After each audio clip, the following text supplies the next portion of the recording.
नमस्कार दोस्तों, आप लोगों का एक बार फिर से इस चैनल में स्वागत है। आज हम आपको इस वीडियो के माध्यम से आपके लिए बहुत ही यूजफुल जानकारी लेकर के आए हैं, जो कि अभी हाल ही में ऑनरेबल सुप्रीम कोर्ट का एक जजमेंट आया है मेंटेनेंस को लेकर के। धारा 125 सीआरपीसी को लेकर के ये जानकारी है और इस जजमेंट के माध्यम से बहुत ही महत्वपूर्ण गाइडलाइन दिए हैं। जैसा कि आप सभी लोग जानते हैं कि ये आम बात है कि पति पत्नी के बीच में जब भी कोई आपसी विवाद होता है, इसके बाद पत्नियां अपने मायके चली जाती हैं और अपने मायके में जा करके अपने पति के ऊपर 498 ए, डीवी, एच में आदि का केस करती हैं। साथ में मेंटेनेंस लेने के लिए सीआरपीसी 125 का भी केस करती हैं और पति के ऊपर मेंटेनेंस लग भी जाता है। लेकिन एक पति के लिए मेंटेनेंस ना देना पड़े, उसे कैंसिल करना बहुत बड़ा चैलेंज होता है, जो कि आज हम इस वीडियो के माध्यम में बताएंगे कि इस केस में आखिर क्या हुआ। तो ये वीडियो आप सभी लोगों के लिए बहुत ही ज्यादा महत्वपूर्ण होने वाली है। तो आप लोगों को करना क्या है कि वीडियो को पूरा अंत तक देखना है, बिल्कुल भी स्किप नहीं करना है, तभी आप सभी लोगों को अच्छे से जानकारी समझ में आएगी। दूसरा काम आप सभी लोगों को ये करना है कि अगर आप नए हैं, चैनल में पहली बार आए हैं, वीडियो को पहली बार देख रहे हैं, तो यह आपका ही चैनल है, आप इसे सब्सक्राइब जरूर कर दें, साथ में बेल आइकन जरूर दबा दें, जिससे कि हम जो भी नई अपडेट डालें उसका नोटिफिकेशन आपके पास आता रहे और आप जानकारी प्राप्त करते रहें। नमस्कार दोस्तों, मैं एडवोकेट दिव्या आपका आपके इस YouTube चैनल में स्वागत है। जैसा कि सारे केसेस में होता है, ठीक इसी तरह से इस केस में भी होता है। पति पत्नी के बीच में आपसी विवाद होता है, फिर इसके बाद पत्नी क्या करती है कि अपने पति के ऊपर 498 डीवी एच में का केस कर देती है, साथ में मेंटेनेंस का भी केस करती है। देखिए, मैं सबसे पहली बात ये बोलना चाहूंगी कि जो केसेस किए जाते हैं पत्नी के द्वारा, वो सारे ना ही झूठ होते हैं और ना ही सारे सच होते हैं। कुछ महिलाएं सच में प्रताड़ित होती हैं तो वो केस करती हैं, लेकिन कुछ महिलाएं क्या करती हैं कि सिर्फ अपने पति से बदला लेने के लिए या फिर अपनी बात मनवाने के लिए झूठे केसेस कर देती हैं। तो इसमें जब मेंटेनेंस का भी साथ में केस किया जाता है, तो फैमिली कोर्ट के द्वारा मेंटेनेंस को अलाउ कर दिया जाता है। उधर पति क्या करता है कि पति सेक्शन 9 का प्रयोग करता है और सेक्शन 9 की उसे डिग्री भी मिल जाती है। फिर जो पति होता है, जब मेंटेनेंस फैमिली कोर्ट के द्वारा लगाया जाता है, तो पति उस ऑर्डर को चैलेंज करने के लिए हाई कोर्ट पहुंच जाता है। हाई कोर्ट क्या करती है कि जो फैमिली कोर्ट के द्वारा मेंटेनेंस लगाया जाता है, जो ऑर्डर दिया जाता है, उसे बिल्कुल पलट दिया जाता है और मेंटेनेंस देने से मना कर दिया जाता है। इसके बाद पत्नी पहुंचती है ऑनरेबल सुप्रीम कोर्ट और वहां पर जाकर के इस ऑर्डर को चैलेंज करती है। तो ऑनरेबल सुप्रीम कोर्ट ये कहती है कि पति को सेक्शन 9 की डिग्री मिल जाने के बाद ऐसा नहीं कहा जा सकता है कि उसे मेंटेनेंस नहीं देना होगा। ज्यादातर केसेस में होता भी है कि अगर पत्नी बिना कारण के, बिना वजह अपना ससुराल छोड़ के, अपने घर वालों को छोड़ के, यानी पति व पति घर वालों को छोड़ के अलग हो जाती है, कोई कारण नहीं होता है और पति को डिग्री मिल जाती है, तो उसके आधार पर मेंटेनेंस कैंसिल भी कर दिया जाता है। लेकिन कुछ केसेस में ऐसा नहीं होता है। तो ऑनरेबल सुप्रीम कोर्ट ने ये बात कही कि पति का जो कहना होता है कि सेक्शन 9 की डिग्री मेरे पास आ गई है तो हमें मेंटेनेंस नहीं देना होगा, तो ऐसा बिल्कुल भी नहीं है। अगर पति के पास सेक्शन 9 की डिग्री आ भी जाती है तो पत्नी मेंटेनेंस का अधिकार नहीं खोती है। ऐसा नहीं है कि पत्नी मेंटेनेंस नहीं ले पाएगी या फिर कोर्ट मेंटेनेंस का आदेश नहीं करेगा। तो इस तरह की टिप्पणी करते हुए ऑनरेबल सुप्रीम कोर्ट ने जो हाई कोर्ट के द्वारा ऑर्डर किया गया था उसे पलट दिया।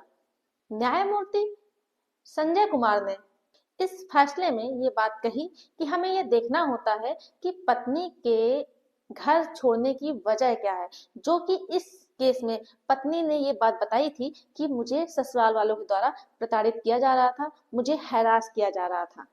तो इसमें पत्नी ने अलग रहने की वजह बताई थी। साथ में ऑनरेबल कोर्ट ने ये कहा कि जो भी कोर्ट ऑर्डर करती है, आदेश करती है, उसे दोनों पक्षों को देखना चाहिए, ना कि केवल पति के द्वारा सेक्शन 9 की डिग्री लेने के लिए उसे एक पक्षी ऑर्डर कर देना चाहिए। उसे देखना चाहिए कि पत्नी का अलग होने का कोई कारण है या फिर नहीं है। ऐसा नहीं कि पत्नी वहाँ अपने ससुराल में प्रताड़ित हो रही है, उसके साथ वायलेंस हो रहा है, हिंसा हो रहा है और आप पति को सेक्शन 9 की डिग्री दे देते हैं। जैसा कि इस केस में हुआ, पत्नी के द्वारा ये बात बताई गई कि उसके साथ क्रूरता हो रही है, वायलेंस हो रहा है, हिंसा हो रही है, इसके बावजूद भी ऑनरेबल कोर्ट के द्वारा सेक्शन 9 की डिग्री दे दी जाती है, जो कि ऐसा नहीं करना चाहिए। और पत्नी के द्वारा जो भी केस किए जाते हैं, हर पत्नी के ससुराल से अलग रहने का हर एक केस में अलग अलग कारण होते हैं, जिसे कि अच्छे से समझना होगा, इसके बाद ही आगे कोई फैसला लेना होगा। और इन सारी चीजों पे विशेष ध्यान रखते हुए और समझने के बाद ही मेंटेनेंस का आदेश करना चाहिए। सिर्फ पति के हक में सेक्शन 9 की डिग्री होने के बाद पत्नी को मजबूर नहीं किया जा सकता है कि वो अपने ससुराल में रहे, जबकि वो वैलिड कारण बता रही है कि वो अपने ससुराल में क्यों नहीं जाना चाहती है, क्योंकि उसके साथ हिंसा हो रही थी। और दूसरी बात, सेक्शन 9 और सीआरपीसी 125 दोनों अलग अलग केस हैं, दोनों की अलग अलग प्रक्रिया है, तो दोनों को एक साथ मिलाना नहीं चाहिए। दोनों केसेस के अलग अलग नियम व शर्तें हैं और उन चीजों को ध्यान में रखते हुए भी कोई ऑर्डर करना चाहिए। जो कि इस केस में ऑनरेबल कोर्ट ने यह माना कि पति का व्यवहार बिल्कुल भी अच्छा नहीं था अपनी पत्नी के प्रति। पति अपनी पत्नी को बहुत ज्यादा परेशान करता था, जिसकी वजह से पत्नी के साथ मानसिक क्रूरता होती थी, इसलिए पत्नी अलग रह रही थी। और कोर्ट ने पत्नी को सही माना और पति को यह निर्देश दिया कि वो अगस्त 2019 से लेकर के 2025 तक का हर महीने 10,000 रुपए के हिसाब से जितना अमाउंट बनता है वो अपनी पत्नी को दे। और साफ साफ शब्दों में ये बात कही है कि वैवाहिक अधिकारों के पुनर्स्थापना की डिग्री अगर पति के हक में हो जाती है, तब भी पति को अपनी पत्नी की जिम्मेदारी से मुक्त नहीं करती है और उसे मेंटेनेंस यानी कि भरण पोषण देने से बचा नहीं सकती है। तो इस केस से साफ साफ ये बात मालूम होती है कि अगर पति के पक्ष में सेक्शन 9 की डिग्री आ जाती है और पत्नी अगर अलग रह रही है और अलग होने का वैलिड कारण बता रही है, तो सेक्शन 9 की डिग्री पति को मेंटेनेंस देने से बचा नहीं सकती है। जैसा कि इस केस में हुआ, पत्नी के द्वारा वैलिड कारण बताया गया कि वो अलग क्यों रह रही है और पति को डिग्री भी मिल गई थी, लेकिन पति की डिग्री के होते हुए भी मेंटेनेंस लगाया गया। जैसा कि आपको हमने अभी बताया कि अगस्त 2019 से लेकर के 2025 तक का हर महीना 10,000 रुपए के हिसाब से जितना भी बनता है वो अपनी पत्नी को पे करेगा। तो इस तरह से ये जानकारी आप सभी लोगों को होना बहुत ही आवश्यक है। और जिन लोगों के ये प्रश्न रहते हैं कि मैम मुझे सेक्शन 9 की डिग्री मिल गई थी लेकिन फिर भी मुझे अपनी पत्नी को मेंटेनेंस देना पड़ रहा है, तो आपको बता दें कि अगर पत्नी के पास वैलिड कारण है, वो बता रही है कि किस वजह से वो अलग रह रही है, तो ऐसे में सेक्शन 9 की डिग्री होने के बावजूद भी आपको मेंटेनेंस देना पड़ेगा। लेकिन अगर आपकी पत्नी बिना किसी कारण के अलग रह रही है, कोई भी वैलिड कारण नहीं है, वैलिड रीजन नहीं है, तो ऐसे में आप मेंटेनेंस देने से बच सकते हैं। तो ये जानकारी आपको जरूर होनी चाहिए।